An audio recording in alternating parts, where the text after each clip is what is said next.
Alright YouTube, this is Redneck Asian again, here with the alternator. Now we're going to be putting it back in. It's missing. Here's the alternator. What I did is I was cheap and I went to a repair shop, had them rebuild it. Cost me about $80. It can get up to where you may end up having to buy a new one altogether. It may be just cheaper to do that. Check with your local parts store or mechanic. Find out where you can get one rebuilt that's at a reputable location. This one's done, looks good as new, and we're ready to put it back in. So again, make sure your battery is disconnected.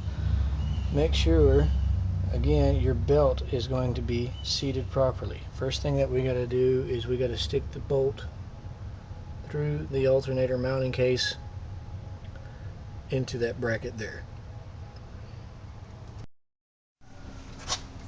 Okay, because of the fresh paint or the new paint that they put on the casing, it takes a little bit of finagling and pushing and shoving and jiggling to get it into the spot correctly. What I had to do was lift it up like so and slide it in to where it went in a little bit easier than normal, and then you push the pin in and start to screw it in until you can't screw it anymore. Then use your socket to tighten it up.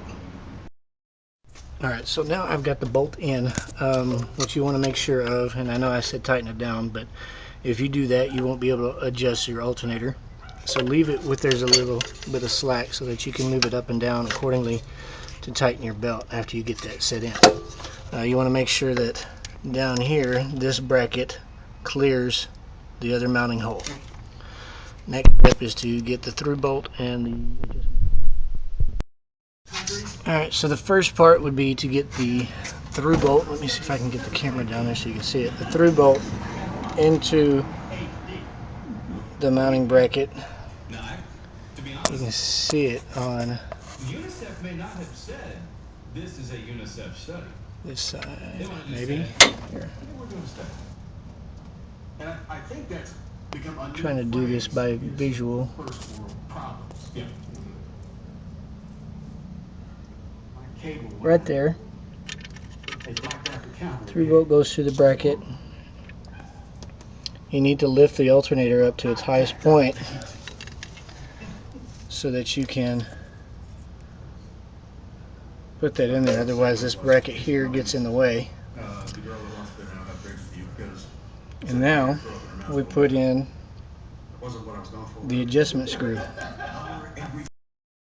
Look at your adjustment screw and you will see that the clean area right here is what goes into the through bolt, and this clean area at the top of course sets into the bracket. So push that through and screw it down. You don't have to tighten anything yet. Put this through so that you can tighten up the bolt or the nut that goes on the other side of the through bolt. Okay, so now you've got that in there.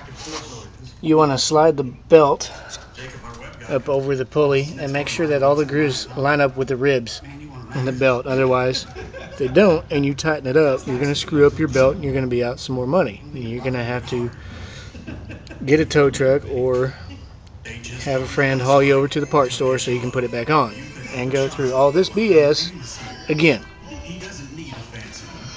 Take your 12mm nut and mount it onto the other side of the through bolt on the pulley side of the bracket. Okay, just finger tighten the nut on the one side of that through bolt.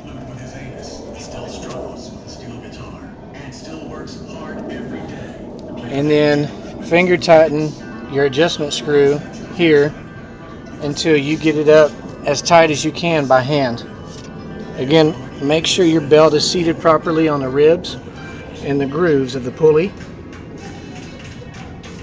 And then you can go ahead and start tightening everything down. The first thing that you want to do is tighten down the adjustment screw. That is a 10mm head, and then you'll tighten down the nut on the through bolt tighten this down, and then you can go ahead and tighten down the 14 millimeter mounting bolt up here at the top. Once you get that, then you can make all your connections, and I'll show you that in just a second. Almost forgot, but if you can see it, you can kind of see it there on the screen, the clean area of that bolt back there in the back. Try and eyeball it as far as getting the tension up on your belt. If you don't have the right tension, your belt's going to slip and mess up. Again, costing you more money and probably friends.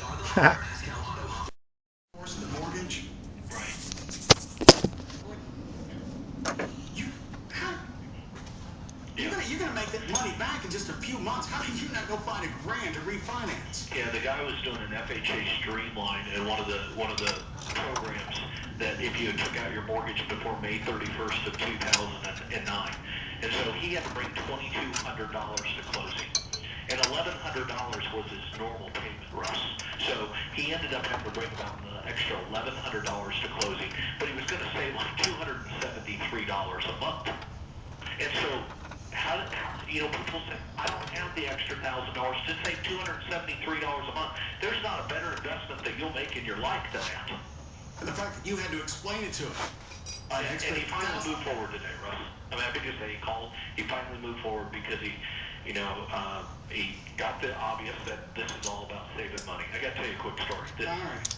Okay, guy comes in to interview with us today, and he's working with a bank. Works for a bank. And he said, we tell everybody that it takes 60 days to close. He said 9 out of every 10 of our clients are so mad because we're not closing for 90 or 120 days. And he said, I got to serve as a firefighter putting out all the fires. And he said, I can't take it anymore. Folks, if you're dealing with a bank and you can't take it anymore, call us. Let's get it done. Let's get you in and out and closed in 10 to 15 days. All right. Thanks, Russ. Check. 1-800-EXPRESS. The website is RodneyAnderson.com. Rodney Anderson and Supreme Lending is an equalizing lender. Honey, I still hear that annoying rattling in my car. You promised you would fix it weeks ago. I know. I just don't have the right tools or garage space. Alright, everything's tightened, and some of y'all might be asking, how tight do I tighten it? Well, if you tighten it to where you can't tighten it anymore yourself, then you're pretty good. You should be able to take it off in case you have to again. Alright, so the next thing, if you remember, I said this was a pain in the ass. Usually this plastic cover comes up. I'm sure you have to have a special tool to hold this nut down on the back so that you can get this off. I have that nut in my my little bucket of parts, and they replace it anyway when you get it rebuilt. And the other nut that I was missing was this one up here, which mounts up to the wiring harness bracket. That's where that goes right there. Like I said, when you get it rebuilt, or even if you buy a new alternator, all of that's going to come with it, so it's not necessary to keep it, but if you want to, you can, and that way you've got extra parts just in case. Everything's tightened up. This is not moving anywhere. The belt's nice and tight. It's going to turn that compressor and the main crank pulley of the engine. So the next thing that we got to do is connect the wire and the harness. The harness comes up from up here, comes down. You've got the connection for the voltage regulator, which was the brown plug that we disconnected, and the ground, which goes on top of there, and you just bolt it down. What they did is they gave me a can't really see it, a lock washer. I don't like to use it because it'll just tighten down on its own. If you want to use it, you can use it just so it doesn't back off. If you tighten it down good, then you can check it every once in a while and make sure that it's not coming loose. And we're going to slide this in. Look at your connections and make sure that you're going to fit it in there right. which if the guys installed it properly, you should have no problem. And it should click. Okay, if you pull on this and it comes out easy, then you need to push on it a little bit harder when you put it back in. Slide that cover over it, and we will mount this screw up in a minute after I get that bolt off there again.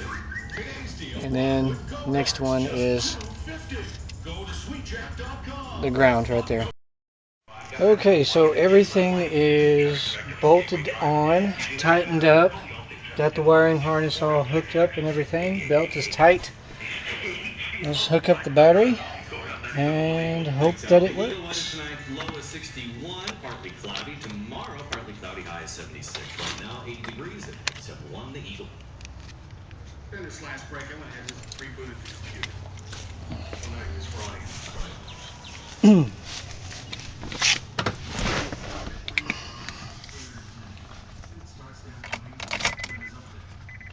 Noise, good. Starts up like a charm, purrs like a kitten. Look at that. And only one door is open, which is good. The alternator is in perfect working condition.